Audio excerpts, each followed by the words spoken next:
ఉపనిషత్తుని అనుగ్రహించినటువంటి క్షేత్రము శ్రీకాళహస్తి. అంత గొప్ప క్షేత్రం ఈ క్షేత్రం. ఆ నేతిలో వేయించిన ప్రసాదం తినడానికి అలవాటు పడి శివభక్తుడి దగ్గర తిరిగినటువంటి కోడి కదూ, అది కన్నప్పగా వచ్చిన కారణం చేత ఆ భక్తికి అలవాటు పడింది. మనసులో అలవాటు పడి మాంసాన్ని శివుడికి నైవేద్యం పెడతాడు. తనకి తెలిసిన్నటువంటి శివభక్తి తనది. ఆయన ఇక్కడ అశుతోషుడు, నువ్వెంత పూజ చేశావు ఇక్కడ చూడ్డం. ఇక్కడ అన్ని నియమాలు పాటించాడా కాదు, మనసు చూస్తుంటాడు ఇక్కడ ప్రధానంగా. అందుకే ఆయన ఏం చేస్తున్నాడు చూస్తున్నాడు, కన్నప్ప వంక ఏం చేస్తాడని చూస్తున్నాడు. ఆ కన్నప్ప రోజు వచ్చి మాంసం నైవేద్యం పెడుతుండేవాడు. శంకర భగవత్పాదులు ఓ పట్టాన ఎవరిని పొగిడి స్తోత్రాలు చేయరు, క్షేత్ర ప్రసక్తి అసలు తయారు ఎక్కడైనా. అటువంటి శంకరాచార్యులు వారు ఒక్క శివానంద లహరిలో శ్రీశైలం మీద కొన్ని శ్లోకాలు చేస్తే ప్రత్యేకంగా పట్టాభిషేక శ్లోకం అంటారు భక్తికి, శ్రీకాళహస్తి మీద ఒక శ్లోకం చేశారు. మార్గావర్తిత పాదుకా పశుపతే రంగస్య కూర్చాయతే గండూషాంబు నిషేచనం పురరిపోర్ దివ్యాభిషేకాయతే కించిత్ భక్షిత మాంస శేష కబళం నవ్యోపహారాయతే భక్తి కిన్న కరోత్యహో వనచరో భక్త్యావతంసాయకే అన్నారు. ఆ తిన్నడు ఆ కన్నప్ప ఏమీ తెలియదు, కానీ శివలింగాన్ని చూసి అది లింగం అని విడిపోయేవాడు కాదు, అది శివుడే, అది భావన. అది చూస్తాడు శివుడు. ఏదో లింగం అని వెళ్ళిపోతున్నాడా కాదు, శివుడని ఒళ్ళు దగ్గర పెట్టుకుంటున్నాడా. అక్కడికి వెళ్ళి నువ్వు అనవసరపు మాటలు మాట్లాడకుండా ఉంటే అదే గౌరవం.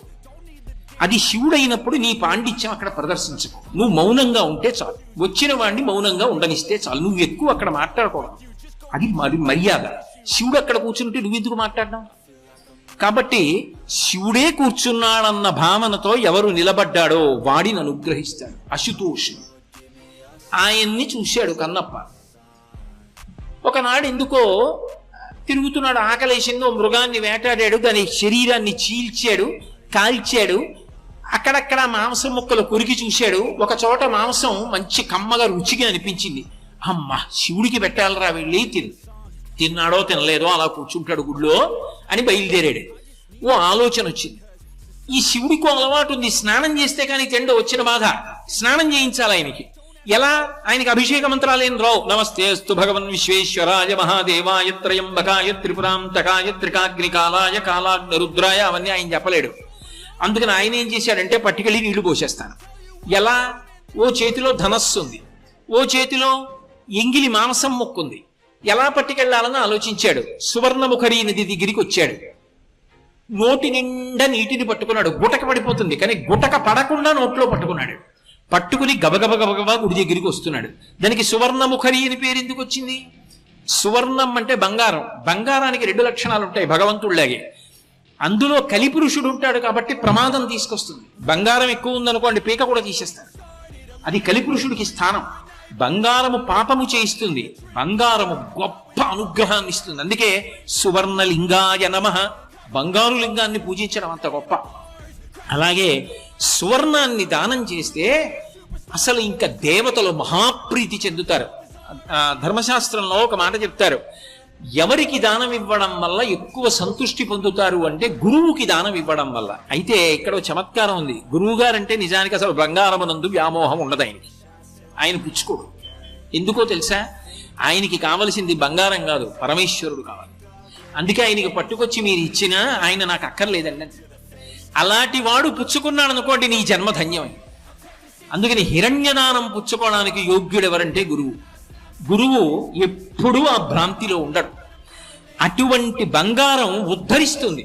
బంగారంగా శివలింగానికి పూజ ఉంది. బంగారు రజనుతో అభిషేకం ఉంది. బంగారు రజన కలిపిన నీటితో అభిషేకం చేస్తే మంచి ఇల్లు కట్టుకుంటాడు. అందుకే బంగారు రజనుతో ఇల్లు కట్టుకునేవాడు తప్పకుండా అభిషేకం చేయాలి శంకరుడికి.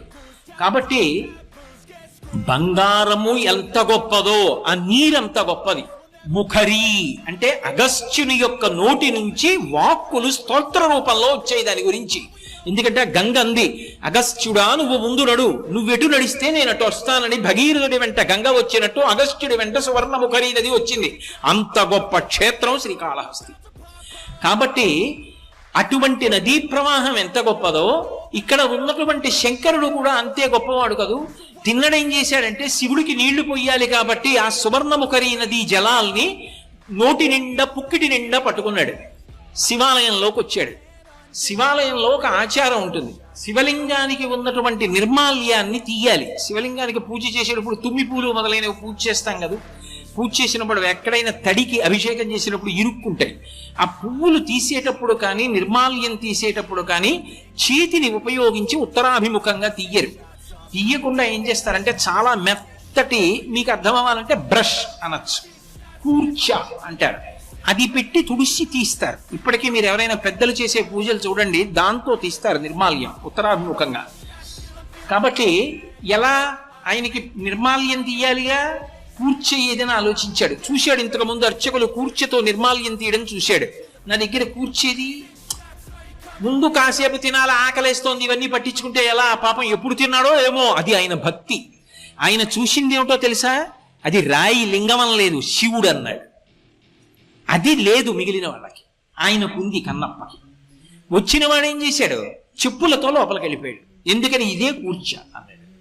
అక్కడికి వెళ్ళి ధనస్సు పక్కన పెట్టాడు, మాంసం ముక్కలా పెట్టాడు, ఈ చెప్పు తీసి శివలింగాన్ని తుడిచాడు.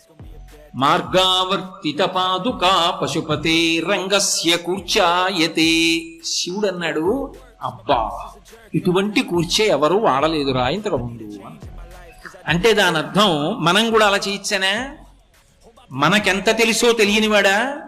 నీకు తెలిసున్న దాన్ని బట్టి నువ్వు ప్రవర్తించాలి. ఆయనకి తెలియదు, అనుగ్రహించాడు. ఎంత తెలుసో అంతకు అనుగ్రహించేస్తాడండి. చిత్తశుద్ధి మాత్రం అవసరం. కాబట్టి ఇప్పుడు చెప్పు పెట్టి నిర్మాల్యం తీశాడు, శివుడు అంగీకరించాడు. గండూషాంబు నిషేచనం పురరిపోర్ దివ్యాభిషేకాయతి. ఆయన త్రిపురాంతకుడు, మహాజ్ఞాని, దక్షిణామూర్తి. అటువంటి వాడి మీద ఎంగిలి నీరు ఉమిశాడు. ఇది అభిషేకం రా అన్నాడు, అంగీకరించాడు. ఎందుకని, కన్నప్పకంతే తెలుసు. ఆయన గుండెలు చూశాడు. తొందరగా స్నానం చేస్తే నేను తింటానని పెడుతున్నాడు, చాలు. నేను రాయిని అనుకోవట్లేదు, నేను శివుణ్ణి అనుకున్నాడు, అంగీకరించాడు. అలాగే కించిత్ భక్షిత మాంసశేషక బలం నవ్యోపహారాయతే. కొంత కొరికి చూసిన ఉమ్ముతో ఉన్న ఎంగిలి మాంసం అక్కడ పెట్టి తిరు శివా అన్నాడు. గొప్ప ఆహారం పెట్టావురా అని తిన్నాడు. నవ్యోపహారాయతే భక్తి కిన్న కరోచహో వనచరో భక్త్యావతంసాయకే. భక్తి కన్నా గొప్పది ఏముంది శంకర అని శంకరాచార్యుల వారు శివానంద లహరిలో 2 చేతులు ఎత్తి నమస్కారం చేశారు. శ్రీకాళహస్తి క్షేత్రం గురించే చెప్పారు శ్లోకం. దూర్జటి తట్టుకోలేకపోయాడు అసలు ఈ సంఘటనకి. కన్నప్ప చేసినటువంటి పూజకి ఆనందం తట్టుకోలేకపోయాడు. ఈ క్షేత్రంలో ప్రతిరోజు తిరిగినవాడు కదూ. ఈ ప్రాంగణానికి దూర్జటి మంటపం అని పేరుట. ఆయనైతే ఒక అద్భుతమైనటువంటి పద్యరచన చేశాడు. నీకున్మాంసము వాంఛయేని కరువా నీ చేత లేడు ఉండగా, జోకైనట్టి కుఠారముండ అనల జ్యోతుండ నీరుండగా, పాకం బొప్ప ఘటించి చేతి పునుకన్ భక్షింపక బోయచే చేకుంటెంగిలి మాంసమిట్లుతగునా శ్రీకాళహస్తీశ్వర. శ్రీకాళహస్తీశ్వర మకుటం. శివుడి దగ్గరికి వెళ్ళి అడిగాడు. ఎవరు అడుగుతాడు? ఆయన రాయనుకున్నవాడైతే ఇలా పెట్టి దొంగదండం వెళ్ళిపోతాడు. ఆయన కాదయా శివుడయా అన్నవాడు ఆయన్ని ప్రశ్న వేస్తాడు. శంకరా అని ప్రశ్న వేశాడు, ఎందుకంటే ఉన్నాడన్న నమ్మకం.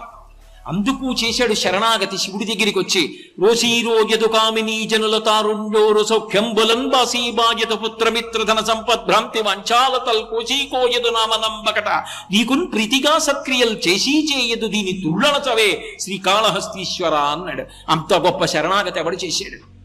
అంత గొప్ప శరణాగతి చేశాడు దుర్జటి. అన్నాడు, శివ నీకు మాంసము వంచయేని కరువా. నీకో చేతిలో కురంగపాణి అని నీకో చేతిలో లేడు ఉంటుంది, ఓ చేతిలో గొడ్డలు ఉంటుంది.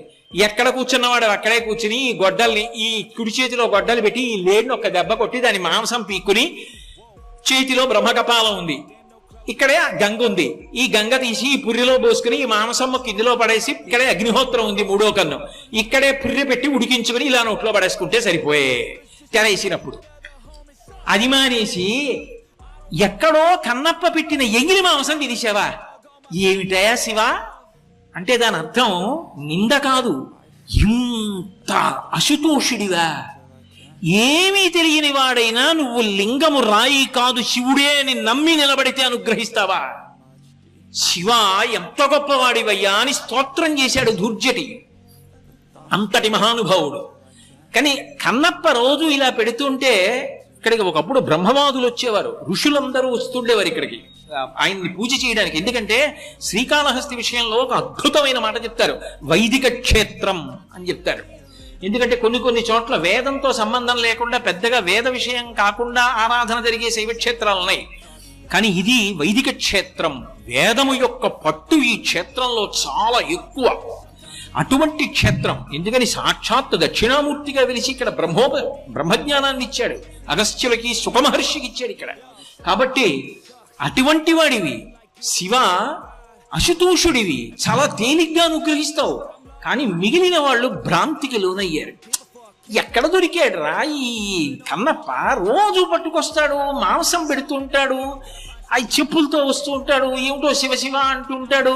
ఏమైనా అందా అంటే చేతిలో బాణం ఉంటుంది, ధనస్సు ఉంటుంది, పైగా చాలా దారుఢ్యమైన శరీరం ఉన్నవాడు. ఎవరిని ఏం చేస్తాడో తెలియదు, ఒక పడు పొడిస్తే ఆ బాణం పెట్టి. అందుకని లేనిపోని గొడవ. ఏమైనా అందామంటే భయం.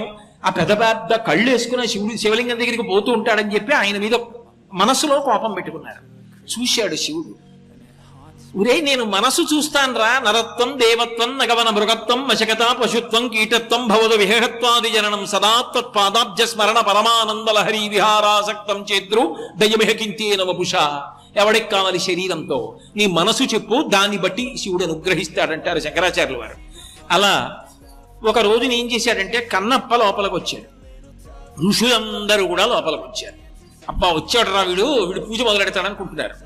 అనుకునే లోపల శివుడు ఒక సంకల్పం చేశాడు. వెంటనే దేవాలయం అంతా కదలడం మొదలెట్టింది, భూకంపం వచ్చినట్టు. పెద్ద పెద్ద బండలు పైనుంచి కింద పడుతున్నాయి. అందరూ బయటికి పారిపోయారు. కన్నప్ప ఒక్కడేం చేశాడంటే శివలింగం వంక చూశాడు. శివ, పైనుంచి బండలు పడుతున్నాయి, నీకు భయం లేదు, నువ్వు లేవవు నాకు తెలుసు. కానీ ఏదైనా బండ పడితే ఎంత దెబ్బ తగులుతుంది నీ తలకి? ముందు నా నడుము మీద పడిపోవాలి, నేను పోయిన తర్వాత నీ తల మీద పడిపోయినా నాకు అభ్యంతరం లేదు, నేను ఉండగా నేను చూడలేను. అందుకని శివ, నిన్ను నేను కాపాడుకుంటానని గబగబా వచ్చి పానవట్టం ఎక్కి నడు శివలింగం మీదకి పెట్టి చేతులు అటు పెట్టి వంగున్నాడు శివలింగానికి. శివుడు ఒక్కసారి దేవాలయం అంతా నిలబడేటట్టు చేశాడు. ఏమైందని ఋషులందరూ లోపలికి వచ్చారు. కన్నప్పని చూశారు, వాళ్ళకి అర్థమైంది ఇది కన్నప్ప అంటే. మనం కాదు పూజ, ఆయనది పూజ.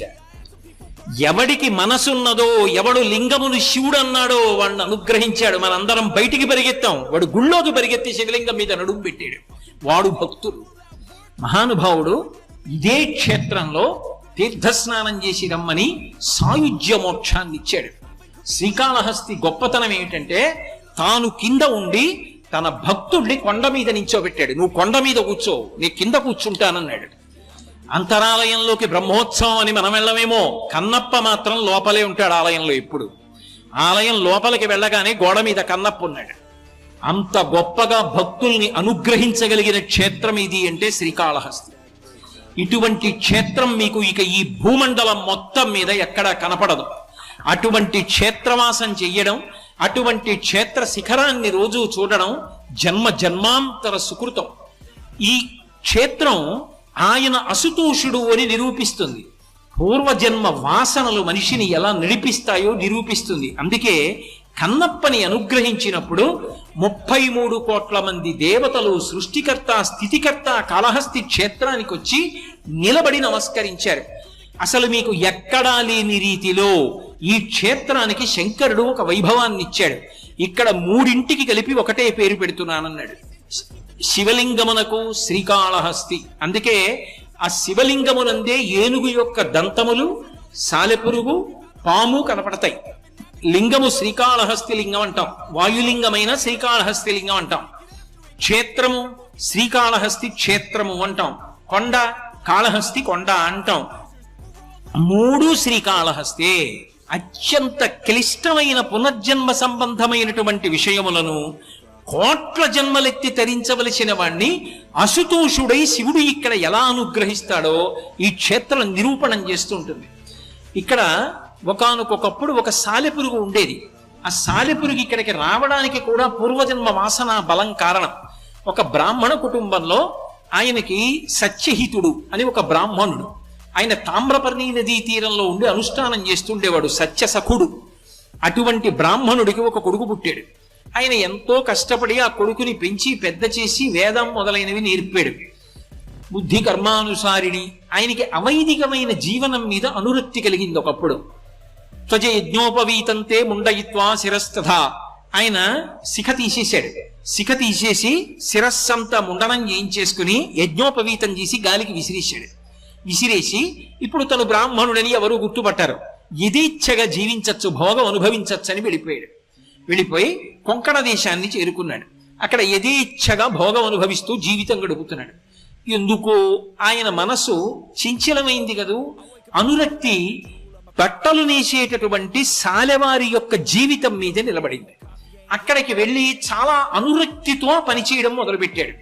చూశాడు పాటలుడు అని ఒక సాలెవాడు. ఆయన చూసి పిల్లవాడు ఎవరో తెలియదు, అనాథ, ఎక్కడి నుంచి వచ్చాడో తెలియదు, ఈ పిల్లవాడిని నేను పెంచుకుంటానని కొడుకుగా స్వీకరించి కురంగుడు అని పేరు పెట్టి ఆ పిల్లవాడిని దగ్గరికి తీసుకుని పెంచి పెద్ద చేశాడు. ఈ పిల్లవాడు పెద్దవాడు అయ్యాడు. ఆయనకు అలవాటు వచ్చింది, శివభక్తి ఏర్పడింది. బ్రాహ్మణుల్ని తీసుకొచ్చేవాడు, దానాలు చేస్తుండేవాడు, శివ పూజలు చేస్తుండేవాడు, మంటపాలు కడుతుండేవాడు, అగ్రహారాలు నిర్మాణం చేస్తుండేవాడు, మణులతో పూజ చేసేవాడు, వస్త్రదానం చేసేవాడు, ఇన్ని చేసేవాడు. భక్తి అన్న మాటకు అర్థం ఉద్ధాన పతనాలు ఉంటాయి. ఒకసారి ఏర్పడుతుంది, ఒకసారి పోతూ ఉంటుంది. నిలబడడం ఈశ్వరానుగ్రహం మీద ఉంటుంది. అంత తేలికేం కాదది. అందుకే మళ్ళీ పతనం వచ్చింది. అకస్మాత్తుగా వృద్ధాప్యం వచ్చిన తర్వాత లుబ్ధత్వం వచ్చింది. ఇవన్నీ ఏమిటి, దానాలు ఏమిటి, ధర్మాలు ఏమిటి, పూజలు ఏమిటి అని చెప్పి అన్నీ మానేశాడు. అన్నీ మానేసి ఇస్తానని మాట ఇచ్చినటువంటివి కూడా బ్రాహ్మణులకు ఇవ్వడం మానేశాడు. అంటే చేసిన ప్రతిజ్ఞకి భంగం చేశాడు. ప్రతిజ్ఞాభంగం చేస్తే కృతఘ్నుడు అంటారు. కృతఘ్నో నాస్తి నిష్కృతి అని ధర్మశాస్త్రం. కృతఘ్నుడికి నిష్కృతి ఉండదు. ఇప్పుడు అంతంత పెద్ద పాపాలు ఆయన ఖాతాలో పడ్డాయి. ఆఖరణ ఆయనకి అంత్యకాలం సమీపించింది. ఇక కొంచెం సేపట్లో ప్రాణం పోతుంది. ఏమి ఈశ్వరానుగ్రహమో, ఒక వృద్ధ బ్రాహ్మణుడు వచ్చాడు. అయా, నువ్వు చాలా ధనవంతుడమైనటువంటి సాలెవాడివి. నేను పరమశివుడికి ఓ వస్త్రం సమర్పించుకుంటానని మొక్కుకున్నాను. ఏమిటో నా కటిక పేదరికం సమర్పించలేకపోయాను. ఒక్క పంచెల చాపివ్వయా, శివుడికి సమర్పిస్తానన్నాడు. ఎప్పుడో హిత పూర్వం చేసిన దానాలు గుర్తొచ్చాయి.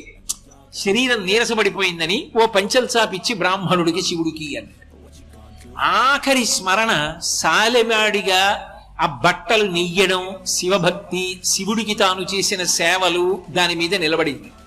అలా నిలబడి ఉండగా ప్రాణోత్క్రమణం అయిపోయింది. ఆఖరి తలంపు ఏదో అది పునర్జన్మకి హేతు అవ్వాలి. వాసనా బలం తరువుకొస్తుంది. ఇప్పుడు పరమేశ్వరుడు పాపపుణ్యములను బేరీజు వేశాడు. ఎన్నో తప్పులు చేశావు, బ్రాహ్మణ కుటుంబంలో పుట్టావు, వేదములు విస్మరించావు, శిఖా పరిత్యాగం చేశావు, యజ్ఞోపవీతం వదిలేశావు, ఎక్కడో పెరిగావు, కొన్నాళ్లు దానాలు చేశావు, కొన్నాళ్లు మళ్ళీ పతనం పొందావు.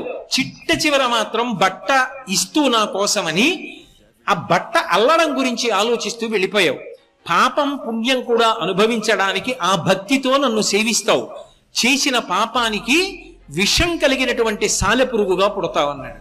సాలెపురుగుగా పుట్టాడు.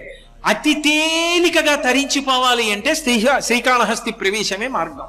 అందుకని గజారణ్యంలో పుట్టాడు. ఇక్కడికి వచ్చి పుట్టాడు.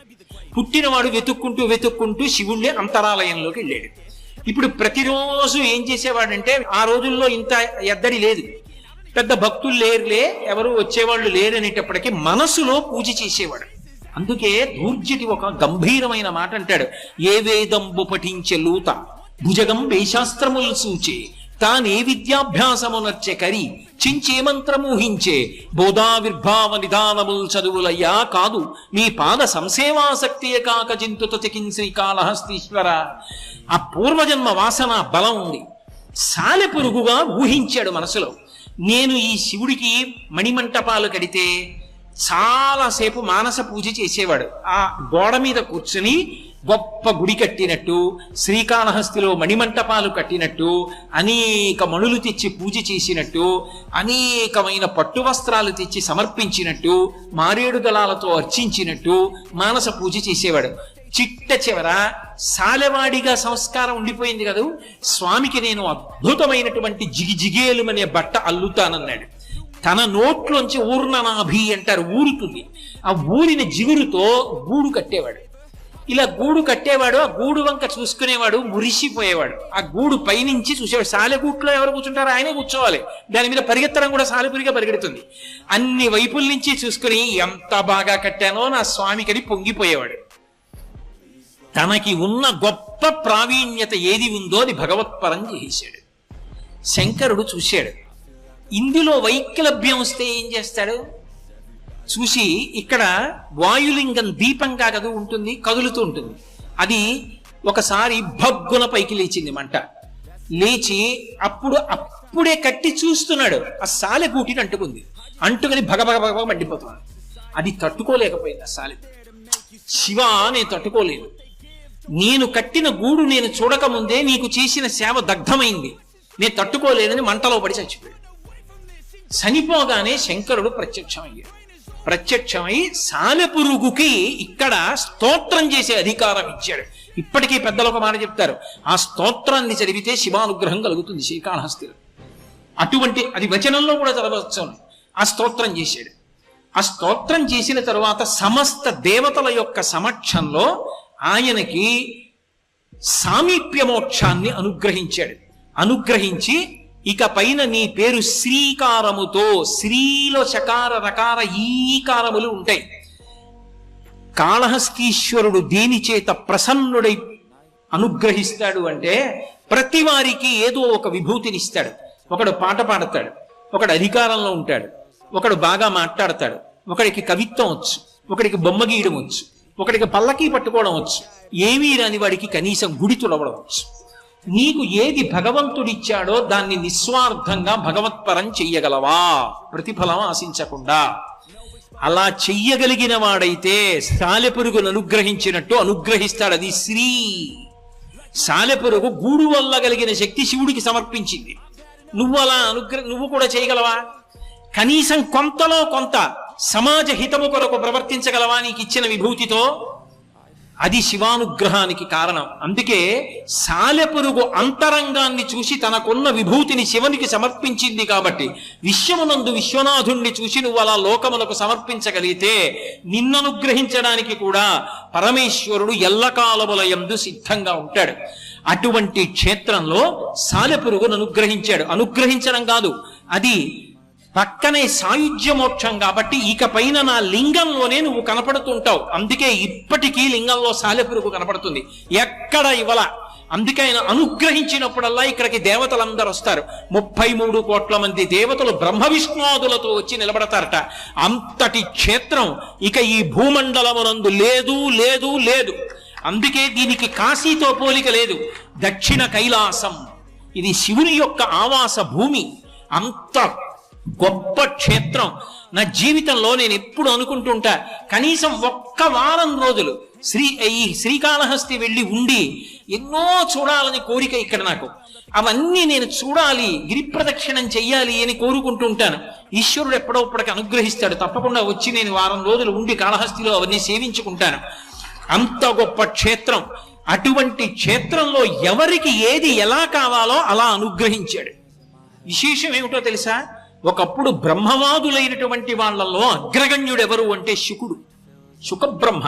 ఎందుచేత అంటే లోకంలో ఎవరైనా సరే ఒక ప్రాణి పుడితే దాని వెనక సిద్ధాంతం ఏమిటంటే, గత జన్మలలో చేసినటువంటి పాపపుణ్యములను సుఖదుఖముల రూపంలో అనుభవించడానికి ఈ లోకంలో ఒక శరీరంతో పుడతాడు. అలా కొన్ని కోట్ల ప్రాణులను సృష్టిస్తుంటాడు పరమాత్మ. సృష్టించి విసిగెత్తిపోయేట. చేసిన కర్మలు అనుభవించడానికి పుట్టేవాడు తప్ప అసలు అనుభవించడానికి కర్మ లేకుండా పుడుతూనే జ్ఞాని అయిన వాడు ఒక్కడు పుట్టడు. నేనే సృష్టిస్తాను ఇద్దరిని అలాగని చెప్పి పరమాత్మకి విసుగెత్తి కర్మఫలాల కోసం పుట్టేవాళ్ళు కాకుండా పుట్టుకతో భక్తి జ్ఞాన వైరాగ్యములు కలిగిన వాళ్ళని పుట్టించాడు. అందుకే కర్మ చేస్తే కుశ, దర్భ పట్టుకుంటారు. దర్భ పట్టుకోక్కర్లేకపోతే తిరగేస్తే శుకబ్రహ్మ పుట్టుకతో బ్రహ్మజ్ఞాని, అంతటి వైరాగ్యం ఉన్నవాడు. అలాగే మహానుభావుడు వామదేవుడు, శంకరాచార్యులు వారు బ్రహ్మసూత్ర భాష్యంలో చెప్తారు వామదేవుడు గురించి. ఆయన బ్రహ్మజ్ఞాని. వీళ్ళిద్దరూ కూడా బ్రహ్మజ్ఞానులు పుట్టుకతో. వ్యాసుడి కన్నా బ్రహ్మజ్ఞాని శుకబ్రహ్మ, అంత గొప్పవాడు. సూతుడు అన్ని పురాణాలు చెప్పినా భాగవతం మాత్రం సూతుడు చెప్పలా. 7 రోజుల పాటు ఆవు పాలు పితికినంత సేపు కన్నా నిలబడడు శుకుడు. అలా నిలబడితే ప్రపంచం తన మనసులో పెడుతున్న అనుబంధాలు ఏర్పడతాయని వెళ్ళిపోతాడు. అంతటి విరాగి. అటువంటి వాడు 7 రోజులు పరీక్షిత్తు కోసం భాగవతం చెప్పాడు. అంతటి బ్రహ్మజ్ఞాని అయినటువంటి శుకుడికి ఒకప్పుడు బ్రహ్మజ్ఞానం గురించి ఇంకా కొన్ని తెలుసుకోవలసినవి ఉన్నాయనిపించింది. అప్పుడు ఎక్కడికి వచ్చాడంటే శ్రీకాళహస్తి వచ్చాడు. ఈ క్షేత్రం కన్నా యోగ్యమైంది లేదని ఇక్కడికి వచ్చి శివుణ్ణి ప్రార్థించాడు. శివా నన్ను అనుగ్రహించు అన్నాడు. మౌనవ్యాఖ్యా ప్రకటిత పరబ్రహ్మతత్వం యువానం వర్షిస్తాం తే వసదృషిగణైరవృతం బ్రహ్మనిష్టై ఆచార్యేంద్రం కరకలిత చిన్ముద్రమానందమూర్తిం స్వాత్మారామం ముదితవదనం దక్షిణామూర్తిమీడే. దక్షిణామూర్తిగా అవతరించాడు. ఇక్కడ దక్షిణాభిముఖుడై ఉంటాడు. దక్షిణాన్ని చూస్తూ మృత్యువుకి వశపడని వాడు కనుక, మృత్యువుని కూడా చంపినవాడు కనుక వక్షస్థాడనమంతకస్య కఠినాపస్మార సంవర్ధనం భూభృత్పర్యటనం నమత్సురచిర కోటీర సంఘర్షణం కర్మేదం మృదులస్య తావక పద ద్వంద్వస్య గౌరీపతే మచ్చేతోమణి పాదుకా విహరణం శుభో సదాంగీకురు అంటారు శంకర భగవత్పాదులు. యముణ్ణి కూడా తన్నినవాడు కనుక, మృత్యుంజయుడు కనుక ఇక్కడ దక్షిణామూర్తిగా వెలసి జ్ఞానాన్ని శుకబ్రహ్మకి ఇతర ఋషులకి పంచిపెట్టాడు. ఇక్కడికొచ్చి దక్షిణామూర్తిని ఉపాసన చేసిన నన్ను బాగా నమ్మండి. దక్షిణామూర్తిని ఒకసారి చూసి కళ్ళు మూసుకొని దక్షిణామూర్తిని ధ్యానం చేసిన అపారమైనటువంటి సరస్వతి కటాక్షం కలిగేటటువంటి క్షేత్రం శ్రీకాళహస్తి. ఒక విధంగా కాదు, చెంగల్వరాయుడన్న పేరుతో సుబ్రహ్మణ్యుడు వెలిశాడు. ఎన్ని గాథలు, ఎన్ని తీర్థాలు, ఎన్ని దేవాలయాలు. అర్ధనారీశ్వర స్వరూపంగా సువర్ణముఖరీ తీరంలో ఉన్నాడు. ఉమాకాంతాయ కాంతాయ కామితార్థ ప్రదాయిని శ్రీగిరీశాయ దేవాయ మలినాథాయ మంగళం. సర్వం శ్రీ ఉమామహేశ్వర పరబ్రహ్మ